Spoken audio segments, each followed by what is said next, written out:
ಶಿಡ್ಲಘಟ್ಟ ನಗರಸಭೆ ಪೌರಾಯುಕ್ತೆ ಅಮೃತ ಗೌಡರಿಗೆ ಕೈ ಮುಖಂಡ ರಾಜೇಗೌಡರು ಏನು ಧಮಕಿ ಹಾಕಿ ಅಶ್ಲೀಲ ಪದಗಳನ್ನು ನಿಂದನೆ ಮಾಡಿರ್ತಕ್ಕಂಥ ಆರೋಪದಲ್ಲಿ ಪ್ರಕರಣ ದಾಖಲಾಗಿತ್ತು. ಹಿನ್ನೆಲೆ ಕೂಡ ಜಿಲ್ಲೆಯಾದ್ಯಂತ ರಾಜೇಗೌಡರ ಒತ್ತಡ ಬಂಧನಕ್ಕೆ ಇವತ್ತು ಸಾಕಷ್ಟು ಒತ್ತಡಗಳು ಸಹ ಕೇಳಿಬರ್ತಕ್ಕಂಥದ್ದು. ಅದೇ ರೀತಿಯಾಗಿ ಏನು ರಾಜ್ಯ ಮಾಧ್ಯಮ ಸಂಘಟನೆ ಮತ್ತು ಮಾನವ ಹಕ್ಕುಗಳ ರಾಜ್ಯ ಅಧ್ಯಕ್ಷರಾಗಿರ್ತಕ್ಕಂಥ ಅರುಣ್ ಕುಮಾರ್ ಸಹ ನಿನ್ನೆಯಿಂದಲೂ ಸಹ ಒಂದು ದೊಡ್ಡ ಪ್ರತಿಭಟನೆ ಮಾಡಬೇಕು ಅಂತೇಳಿ ಒಂದು ಮನವಿಯನ್ನು ಕೊಟ್ಟಿದ್ರು. ಆದರೆ ಪೊಲೀಸರು ಅವರಿಗೆ ಅನುಮತಿ ಕೊಡದ ಕಾರಣ ಅವರಿಗೆ ಇವತ್ತು ಮನವಿ ಪತ್ರವನ್ನು ಕೊಟ್ಟು ಬರ್ತಾ ಇದ್ದಾರೆ. ಏನು ಹೇಳ್ತಾರೆ ಕೇಳೋಣ ಬನ್ನಿ. ಸರ್, ಈಗ ರಾಜೇಗೌಡರ ವಿರುದ್ಧ ಒಂದು ಗಡೀಪಾರು ಮಾಡಬೇಕು, ಅವ್ರನ್ನ ಈ ಒಂದು ಬಂಧನ ಮಾಡಬೇಕು ಅಂತೇಳಿ ಒಂದು ಆಗ್ರಹ ಮಾಡಿ ಪ್ರತಿಭಟನೆ ಮಾಡಬೇಕು ಅಂತಂದ್ರಿ. ಯಾಕೆ ಪ್ರತಿಭಟನೆ ಮಾಡಿ ಯಾಕೆ ಕೈ ಬಿಡ್ರಿ? ಸರ್, ಈಗ ನೋಡಿ, ನಾವು ಕೂಡ ಕಾನೂನನ್ನು ಪಾಲನೆ ಮಾಡ್ತಕ್ಕಂಥ ಇವತ್ತು ಮಾನವ ಹಕ್ಕುಗಳು ಮತ್ತು ಮಾಧ್ಯಮ ಸಂಘಟನೆ ಪ್ರಾಮುಖ್ಯತೆಯನ್ನು ವಹಿಸ್ಕೊಳ್ತದೆ ಮೊದಲನೇದಾಗಿ. ಹಾಗಾಗಿ ನಾವು ಕಾನೂನನ್ನ ಕೈಗೆತ್ತಿಕೊಳ್ಳುವಂಥದ್ದು ಸೂಕ್ತ ಅಲ್ಲ ಅನ್ನೋ ಕಾರಣದಿಂದ ನಾವೀಗಾಗಲೇ ಅವರ ಅನುಮತಿನ ನಾವು ಕೇಳಿರಲಿಲ್ಲ. ಸಾಮಾಜಿಕವಾಗಿ ಒಂದು ಕಾರ್ಯಕ್ರಮ ರೂಪಿಸೋಣ ಅಂತ ಅಂದ್ಕೊಂಡಿದ್ವಿ. ಸೊ ಮುಂದಿನದಲ್ಲಿ ನಾವು ಒಂದು ದೂರನ್ನು ಕೊಡೋ ಮುಖಾಂತರವಾಗಿ ಒಂದು ಅವಕಾಶವನ್ನು ಕೊಟ್ಟು ಮುಂದೆ ಆ ಒಂದು ಪ್ರತಿಭಟನೆ ಹಮ್ಮಿಕೊಳ್ಳೋ ನಿಟ್ಟಿನಲ್ಲಿ ನಾವು ಸಂಘಟನೆ ತೀರ್ಮಾನ ಮಾಡ್ಕೊಳ್ಳೋದಾಗಿತ್ತು ಮೊದಲನೇದಾಗಿ. ಅಮೃತ ಗೌಡರಿಗೆ ನಿಮ್ಮ ಹೋರಾಟಗಳಿಂದ ನ್ಯಾಯ ಸಿಗುತ್ತಾ ಸರ್? ಸರ್, ಖಂಡಿತ. ನೋಡಿ, ಅಮೃತ ಅವರು ವಿಚಾರದಲ್ಲಿ ಅವರು ದಕ್ಷ ಮತ್ತು ಪ್ರಾಮಾಣಿಕತೆ ಅವ್ರು ಹಿನ್ನೆಲೆ ತಿಳ್ಕೊಳ್ಳೋದ್ರೆ ಭಾಳಷ್ಟು ಒಬ್ಬ ಸಾಫ್ಟ್ವೇರ್ ಇಂಜಿನಿಯರ್ ಆಗಿರ್ತಕ್ಕಂಥ ಒಳ್ಳೆ ಪ್ಯಾಕೇಜ್ ಹಣವನ್ನು ಗಳಿಸುವಂಥ ಒಬ್ಬ ವಿದ್ಯಾವಂತೆ ಉದ್ಯೋಗಿ ಆಗಿರ್ತಕ್ಕಂಥವ್ರು ಸಮಾಜಕ್ಕೆ ಸೇವೆ ಮಾಡಬೇಕು ಅನ್ನೋ ನಿಟ್ಟಿನಲ್ಲಿ ಇವತ್ತು ಅವ್ರು KS ಮಾಡಿಕೊಂಡು ಬಂದಿರತಕ್ಕಂಥ ಶ್ಲಾಘನೀಯ ವಿಚಾರ.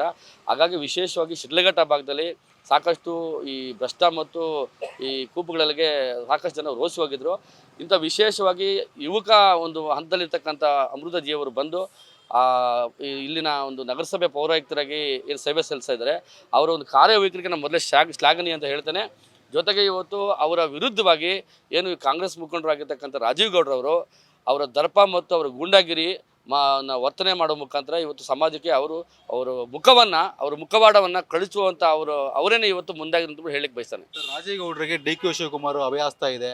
ಈ ಪ್ರಕರಣದಲ್ಲಿ ಅವ್ರನ್ನ ಅರೆಸ್ಟ್ ಮಾಡ್ತಾರೆ, ಅವ್ರಿಗೆ ಖಂಡಿತವಾದ ಶಿಕ್ಷೆ ಕೊಡ್ತಾರಾ? ನೋಡ್ರಿ, DK ಶಿವಕುಮಾರ್ ಅವರೇ ಕಾನೂನು ಕೈಗೆತ್ಕೊಂಡು ಜೈಲಿಗೆ ಹೋಗಿ ಬಂದವ್ರೆ. ಇನ್ನದ್ರಲ್ಲಿ ಇವ್ರು ಯಾರು ರೀ? ರಾಜೀವ್ ಗೌಡ. ಕಾನೂನು ಮುಂದೆ ಇವರೆಲ್ಲರೂ ಕೂಡ ಅಡಿನೇನೆ. ನಾನು ತಪ್ಪು ಮಾಡೋರು ಜೈಲಿಗೆ ಹೋಗ್ತೀನಿ, DK ಶಿವಕುಮಾರ್ ತಪ್ಪು ಮಾಡೋರು ಜೈಲಿಗೆ ಹೋಗ್ತಾರೆ, ರಾಜೀವ್ ಗೌಡ ತಪ್ಪು ಮಾಡೋರು ಜೈಲಿಗೆ ಹೋಗ್ತಾರೆ. ಅವ್ರನ್ನ ನೆಪ ಇಟ್ಕೊಂಡು ಇವ್ರು ಎಷ್ಟು ತಪ್ಪಿಸ್ಕೊಳಕ್ಕಾಗ್ತಾರೆ? ಈಗ ಅದಕ್ಕೆ ನಾವು ಸ್ಪಷ್ಟೀಕರಣ ಕೊಟ್ಟಿದ್ದೀವಿ ನಮ್ಮ ಸಂಘಟನೆ ವತಿಯಿಂದ. ಏನಾದರೂ ಈ ಪೊಲೀಸ್ ಅವ್ರನ್ನ ಕೂಡಲೇ ಬಂಧಿಸಿಲ್ಲ ಅನ್ನೋದಾದರೆ ಈ ಮುಂದಿನ ಆಗುವಗಳಿಗೆ ನಿಮ್ಮ ಪೊಲೀಸ್ ಇಲಾಖೆ ನೇರ ಹೊಣೆ ಅಂತ ಬಿಟ್ಟು ಈಗಾಗಲೇ ನಾನು ಸ್ಪಷ್ಟವಾಗಿ ಉಲ್ಲೇಖ ಮಾಡಿದ್ದೀನಿ. ಇನ್ ಕೇಸ್ ಏನಾದರೂ ಆ ರಾಜೀವ್ ಗೌಡನ ಅವ್ರನ್ನ ಗೂಂಡಾ ಕಾಯ್ದೆಯಲ್ಲಿ ಪ್ರಕರಣ ದಾಖಲು ಮಾಡಬೇಕು, ಈ ಭಾಗದ ಜನ ಶಾಂತಿಯಿಂದ ಬದುಕಬೇಕು. ಹಾಗಾಗಿ ಇದನ್ನೆಲ್ಲನೂ ಕೂಡ ನಾವು ಸಮಾಜದಲ್ಲಿ ಸ್ವಾಸ್ಥ್ಯವನ್ನು ಕಾಪಾಡಬೇಕು ಅನ್ನೋ ನಿಟ್ಟಿನಲ್ಲಿ ಇವತ್ತೇನಾದರೂ ಪೊಲೀಸ್ ಇಲಾಖೆ ಕ್ರಮ ಕೈಗೊಂಡಿಲ್ಲ ಅಂದರೆ ಇದಕ್ಕೆ ನೇರ ಹೊಣೆ ಪೊಲೀಸ್ ಇಲಾಖೆ ಆಗ್ತದೆ. ಜೊತೆಗೆ ಈ ಒಂದು ಘಟನೆಗೆ ಸಂಬಂಧಿಸಿದಂತೆ ಘಟನೆ ನಡೆದು 3-4 ದಿವಸಗಳಾದರೂ ಕೂಡ ಇದುವರೆಗೂ ಆ ಆಸಾಮಿಯನ್ನು ಬಂಧಿಸಿಲ್ಲ. ಹಾಗಾಗಿ ಈ ಸಂಬಂಧಪಟ್ಟ ಗೃಹ ಮಂತ್ರಿಯಾಗಿರ್ತಕ್ಕಂಥ ಡಾಕ್ಟರ್ G. ಪರಮೇಶ್ವರ್ ಅವರಿಗೆ ಈ ಕೂಡಲೇ ರಾಜೀನಾಮೆ ಕೊಡೋಕ್ಕೆ ಇವತ್ತು ನಮ್ಮ ಸಂಘಟನೆ ಒತ್ತಾಯ ಮಾಡ್ತದೆ ಅಂತ ಹೇಳಕ್ಕೆ ಬರ್ತೀವಿ.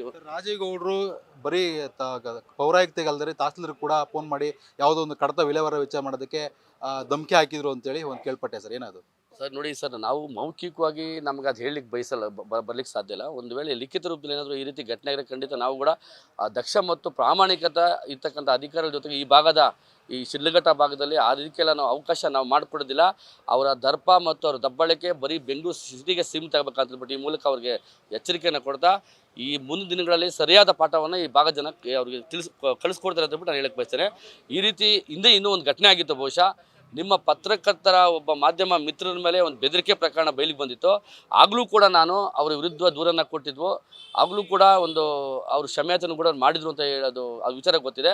ಈ ಸರ್ಕಾರ ಇದೆ, ಹಾಗಾಗಿ ನೋಡಿ, ನಾವು ಯಾವುದೇ ಪಕ್ಷದ ಪರ ಅಥವಾ ವಿರೋಧ ಅಂತಲ್ಲ, ನಾವು ಕೂಡ ಒಂದು ಸಂಘಟನೆ ವಿಚಾರ ಇಟ್ಕೊಂಡಷ್ಟು ನಾವು ಮಾತಾಡೋಕ್ಕಾಗತ್ತೆ. ಈ ಸರ್ಕಾರ ಇದೆ, ನನಗೆ ಅಧಿಕಾರ ಇದೆ, ನಮ್ಗೆ ಆ ವ್ಯಕ್ತಿಗಳಿಗೆ ಗೊತ್ತು, ಇವ್ರಿಗೆ ಗೊತ್ತು ಅನ್ನೋ ದರ್ಪ ಈ ಶಿಡ್ಲಘಟ್ಟ ಭಾಗದಲ್ಲಿ ಈ ರೌಡಿಸಮ್ ನಡೆಯೋದಿಲ್ಲ ಅಂತ ಹೇಳಿ ಬಯಸ್ತಾರೆ. ಇದಿಷ್ಟು ಅರುಣ್ ಕುಮಾರ್ ಹೇಳ್ತಕ್ಕಂಥ ಮಾತಾಡಾಗಿರುತ್ತೆ. ಒಟ್ಟಾರೆಯಾಗಿ ಈ ಒಂದು ರಾಜೇಗೌಡರ ಬಂಧನ ಯಾವಾಗ ಆಗುತ್ತೆ, ಯಾವಾಗ ಬಂಧನ ಮಾಡಿ ಅವ್ರನ್ನ ಗಡೀಪಾರು ಮಾಡ್ತಾರೆ ಅಂತ ಹೇಳಿ ಈ ಭಾಗದ ಜನರು ಕಾಯ್ತಾ ಇದ್ದಾರೆ ಮತ್ತು ಅಮೃತ ಗೌಡರು ಕೂಡ ಕಾಯ್ತಾ ಇರ್ತಕ್ಕಂಥದ್ದು. Rajappa, Guarantee News, Chikkaballapur. Guarantee News, ಸುದ್ದಿ ಖಚಿತ, ನ್ಯಾಯ ನಿಶ್ಚಿತ.